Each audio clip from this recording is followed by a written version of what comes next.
ng bayan, maasahan anumang panahon.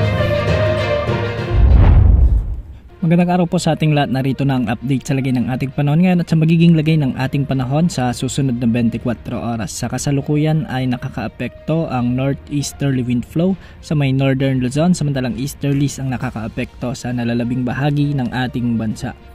Dahil nga sumiiral ang northeasterly wind flow ay asahan ang maulap na papawirin na may mga kasamang mahihinang pag-ulan sa may Cagayan Valley, Apayao, Kalinga, Mountain Province kasama na ang Ifugao. Samantala sa Ilocos Region at ang nalalabing bahagi ng Cordillera Administrative Region ay magiging bagyang maulap hanggang sa maulap naman ang mga kalangitan na may mga kasamang kalat-kalat na mahinang pag-ulan at dulot pa rin ito ng umiiral na northeasterly wind flow. Samantala easterlies naman ang magdadala ng maalinsangan o mainit na panahon sa may Metro Manila at nalalabing bahagi ng bansa, particular sa may Visayas at Mindanao at nalalabing bahagi ng Luzon. Dahil dito magiging bagyang maulap hanggang sa maulap ang mga kalangitan na may mga isolated rain showers and thunderstorms.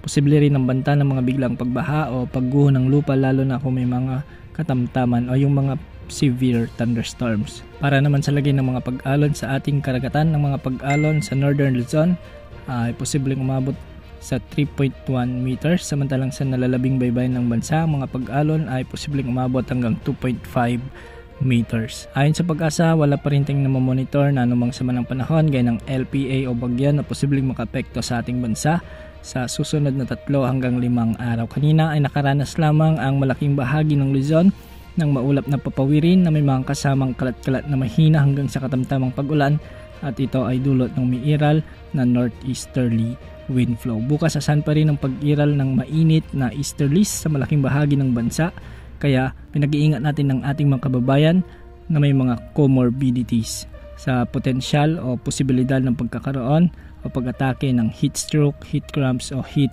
exhaustion. Yan ang update sa lagay ng panahon. Ito pang weather update ng bayan, maasahan anumang panahon.